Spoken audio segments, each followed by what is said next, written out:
बच्चों, हम शुरुआत करते हैं बीजगणित, जिसे हम अलजेब्रा भी कहते हैं। हमारा जो प्रकरण है एक, जिसका नाम है दो चरांक वाले रेखीय समीकरण। अब इसमें बच्चों हम समझेंगे कि दो चरांक क्या होता है, रेखीय क्या होता है और समीकरण किसे कहते हैं। तो हमें जो इसमें इस लेसन को स्टार्ट करने से पहले इसके जो पूर्व ज्ञान है उसका थोड़ा सा हम अवलोकन करेंगे। पहला, जिसे मैंने बताया कि दो चरांक,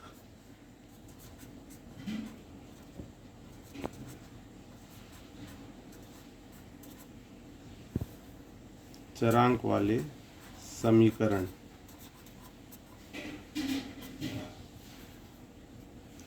दूसरा है रेखीय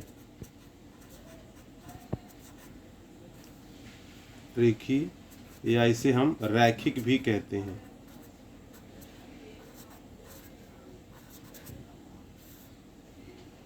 और तीसरा हम समझेंगे बच्चों समीकरण।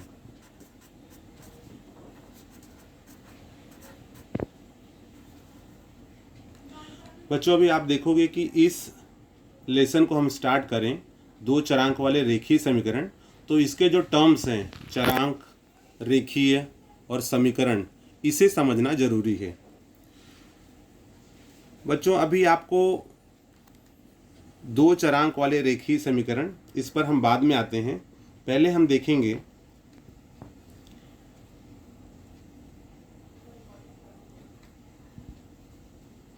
जैसे आप जानते हो बैजिक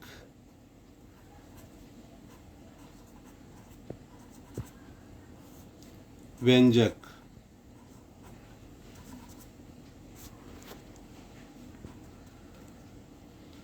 जिसको हम अलजेब्रिक एक्सप्रेशन भी कहते हैं।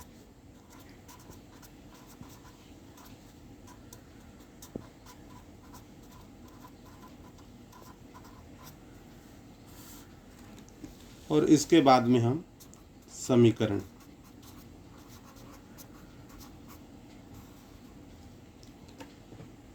तो बच्चों, आपने देखा होगा कि कई बार हम 3x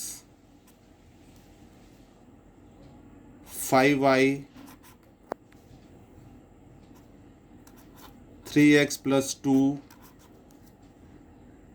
y², ऐसे बहुत सारे टर्म्स लिखे हुए हमें मिलते हैं। 2y², ऐसे हमें बहुत सारे टर्म्स हम लिखते हैं या हम लिखे हुए देखते हैं। बच्चों, इसे ही कहा जाता है बैजिक व्यंजक या अलजेब्रिक एक्सप्रेशन।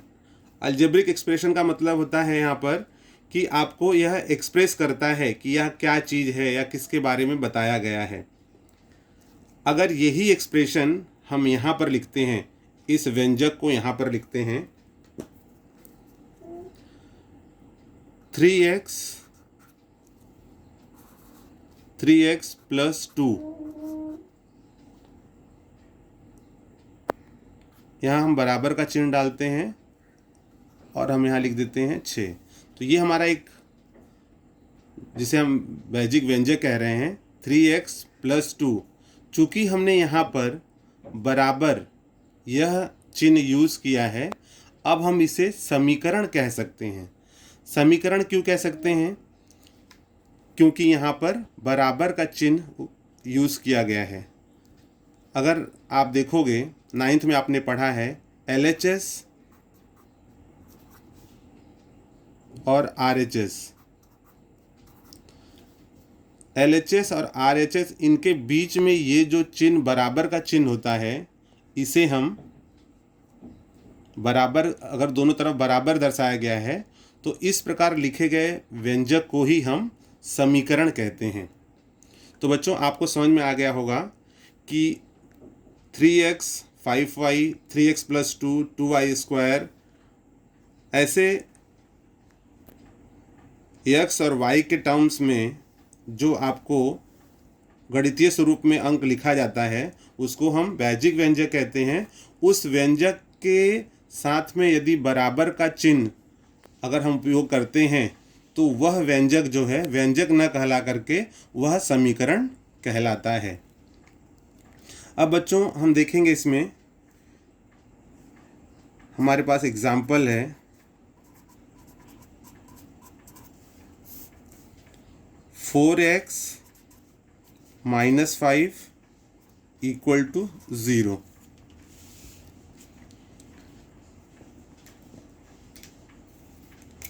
अब इसमें आप देखेंगे बच्चों ये जो x है इसे हम चर कहते हैं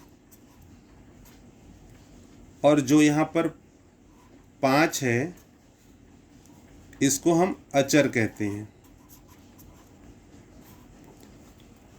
चर के साथ में यदि कोई अंक हो, गिनती के अंक हो, उसे हम गुणांक कहते हैं।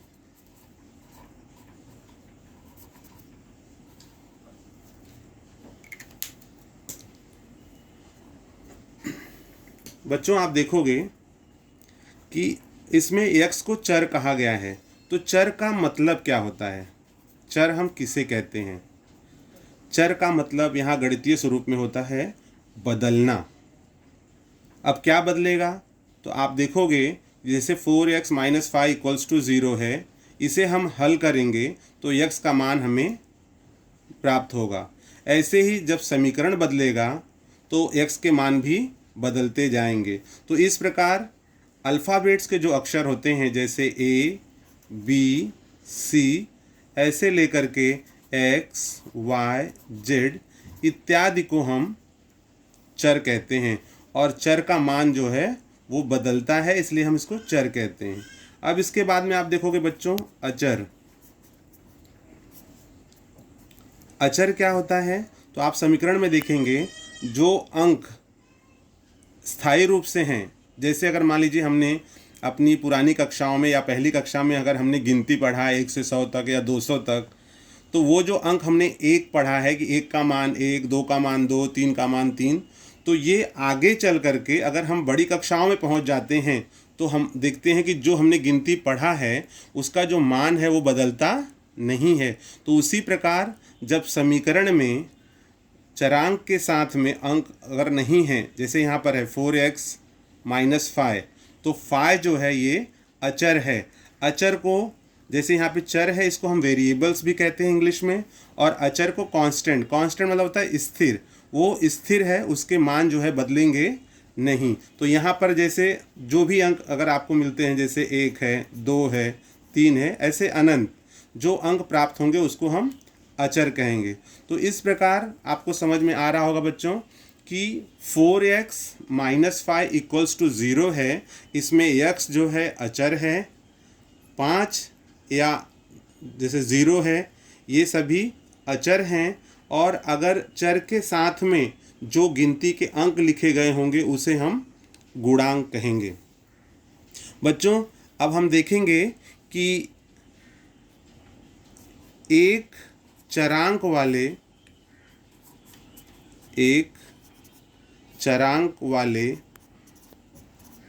रेखीय समीकरण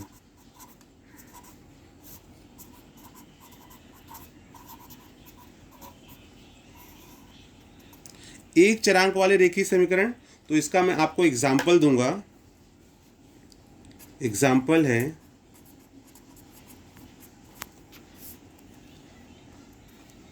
3x - 6 = 0। अब आपको समझना होगा कि इसे एक चरांक वाला रेखीय समीकरण क्यों कहा गया है, क्योंकि इसके अंदर एक चरांक है और इसका जो अधिकतम घात है, मतलब चरांक का जो अधिकतम घात है वो 1 है। अगर 1 से ज़्यादा होता है, मान लीजिए यहाँ पर है 3x² - 5 = 0, तो आप यहाँ देख रहे हो कि जो 2 है मतलब 1 से ज़्यादा हो गया तो यह एक रेखीय समीकरण नहीं होगा। एक रेखीय समीकरण इसे हम कहेंगे 3x - 6 = 0, यह हमारा एक रेखीय समीकरण है। एक रेखीय समीकरण को इसका जो सामान्य सूत्र है सामान्य सूत्र है वो इस रूप में लिखते हैं, ax plus B equals to zero where, जहाँ पर a not equals to zero.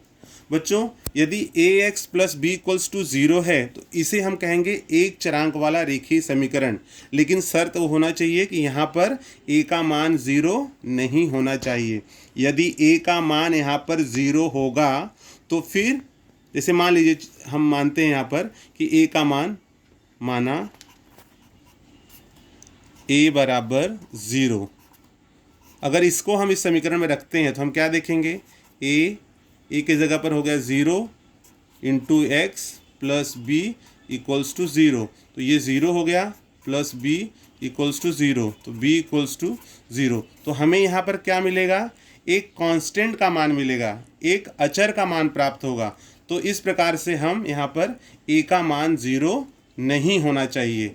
अगर a का मान ज़ीरो होगा तो वह एक रेखीय समीकरण नहीं होगा।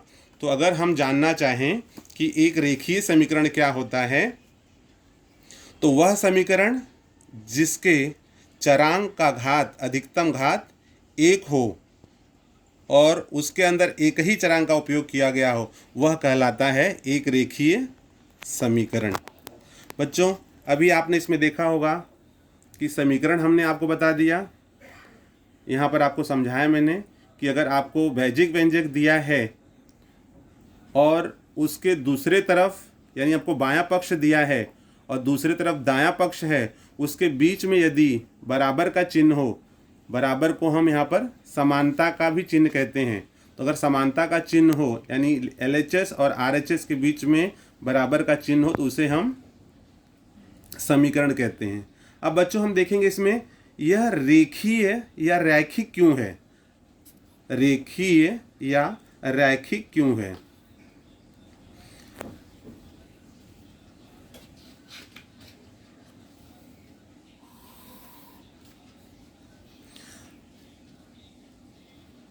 बच्चों मैं आपको यहाँ पे बताना चाहूँगा कि जैसे हमारा जो समीकरण है 3x plus 5 equals to zero, अब इसे रेखीय क्यों कहा गया है, तो ऐसा मानते हैं कि अगर इस समीकरण को हम हल करेंगे, हल करने के बाद हमारा जो सॉल्यूशन आएगा, उत्तर आएगा, उसे यदि हम इसके हल को यदि हम ग्राफ के माध्यम से दिखाना चाहेंगे तो हम देखते हैं ये हमारा एक्स अक्ष हो गया, एक्स डैश, वाई डैश, यहाँ पर उसका मूल बिंदु है।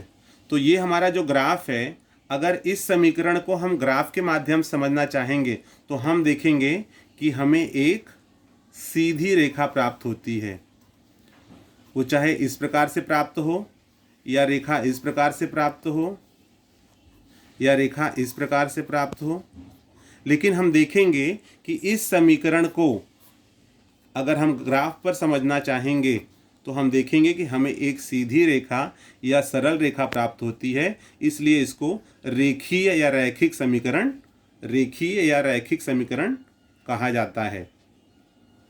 इसी कड़ी में बच्चों हम आगे चलते हैं और आपको बताएंगे कि दो चरांक वाले रेखीय समीकरण।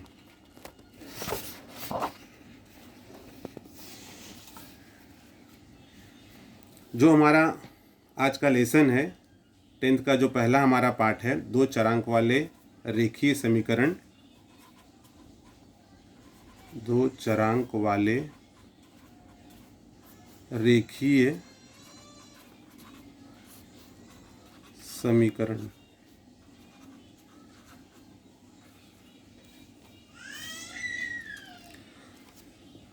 तो बच्चों अभी आपको दो चरांक वाले रेखीय समीकरण, तो आपको समीकरण समझ गया है, रेखीय क्यों कहते हैं समझ गया है, और अभी तक हमने एक चरांक वाला देखा है।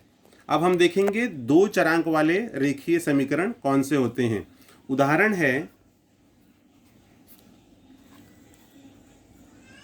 जैसे मान लीजिए अभी हम ले रहे हैं यहाँ पर समीकरण 3x plus Y equals to 6, दूसरा x plus Y equals to 10, तीसरा 4x plus Y equals to 8। चौथा y equals to 2x minus 1। तो बच्चों आप देखोगे कि x और y यहाँ पर दो चरांक का इस्तेमाल किया गया है और इनकी जो प्रत्येक घात हैं, चरांक के ऊपर जो घात हैं वो केवल एक है। तो इस प्रकार के समीकरण को हम दो चरांक वाले रेखीय समीकरण कहते हैं। क्यों कहते हैं रेखीय समीकरण? क्योंकि मैंने आपको समझाया कि अगर इसे हम ग्राफ के माध्यम से इस समीकरण को समझना चाहेंगे तो हमें एक सीधी रेखा प्राप्त होगी, इसलिए इसे रेखीय समीकरण कहा गया है। समीकरण कहा गया है क्योंकि यहाँ पे LHS और RHS जो दो पद हैं इनके बीच में बराबर का चिन्ह आया है, इसलिए इसे समीकरण कहा गया है। बच्चों अब इसको मैं आपको ये बताना चाहूँगा कि ये समीकरण बनता कैसे है। समीकरण तो हो गया, चूँकि सब में आप देख रहे हैं x और y, तो x और y दो चरांक हैं, इनके घात भी एक एक हैं, इसलिए इसको दो चरांक वाले रेखीय समीकरण कहेंगे। सेम उसी तरह से यहाँ पे भी दो चरांक हैं और यहाँ भी आप देखोगे y बराबर 2x माइनस 1। तो यह सभी दो चरांक वाले रेखीय समीकरण हैं। अब हम समझते हैं कि इन समीकरणों का सामान्य सूत्र क्या है, जिसको हम जनरल फॉर्मूला कहते हैं। सामान्य सूत्र, इनका सामान्य सूत्र है ax plus by plus c equals to 0।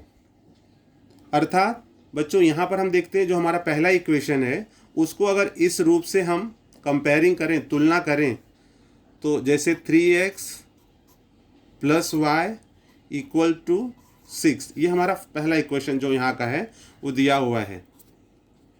अगर इसे ही हम अपने जनरल सूत्र में या सामान्य सूत्र में लिखना चाहें तो किस प्रकार लिखेंगे? 3x प्लस वाई, ये प्लस है, प्लस 6 है यहाँ पर, बराबर के जब हम राइट हैंड साइड को लेफ्ट साइड लाएंगे या लेफ्ट को राइट साइड ले जाएंगे, बराबर के अगर हम इंटरचेंज करते हैं जिसको हम पक्षांतर कहते हैं, अगर वो हम करते हैं तो चिन्ह जो है बदलता है। अब यहाँ पर प्लस 6 है, उसको इस तरफ लेकर के आएँ तो ये हो जाएगा माइनस 6 और यहाँ हो जाएगा इक्वल्स टू 0। तो इस प्रकार से ये सामान्य सूत्र में हम इस समीकरण को यहाँ पर लिख सकते हैं। मैं एक और एग्जाम्पल ले रहा हूँ, उदाहरण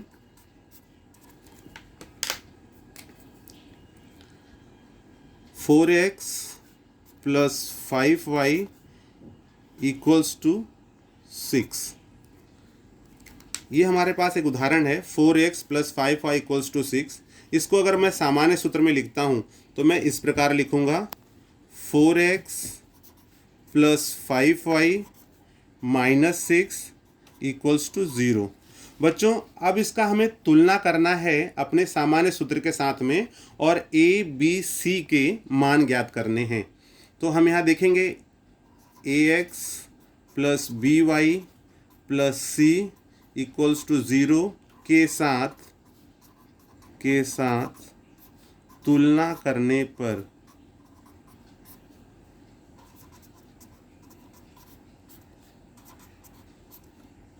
अभी हम अगर तुलना करते हैं तो हम देखेंगे कि जहाँ हमारा a है वहाँ पर कोएफिशिएंट, मतलब जो यहाँ पर गुणांक है, जैसे x और x ये सेम हो गया तो a और 4 आपको दिख रहा है, तो यहाँ हो जाएगा हमारा a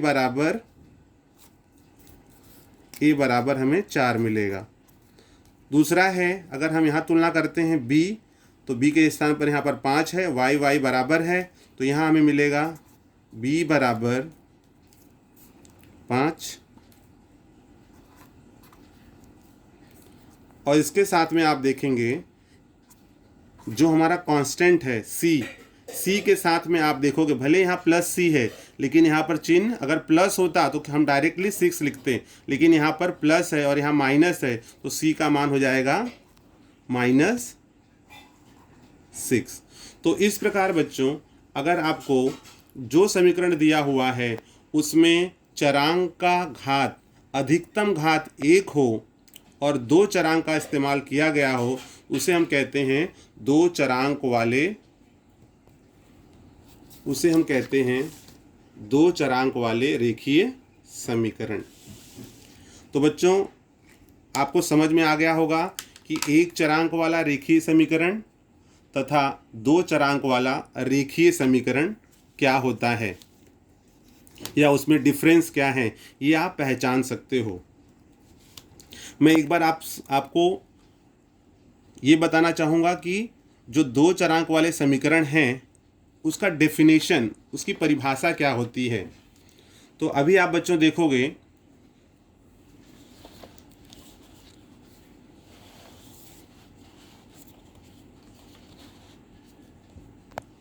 जिस समीकरण में दो चरांकों का उपयोग किया जाता है और चरांक के प्रत्येक पद का घात 1 होता है, उस समीकरण को दो चरांक वाले रेखीय समीकरण कहते हैं।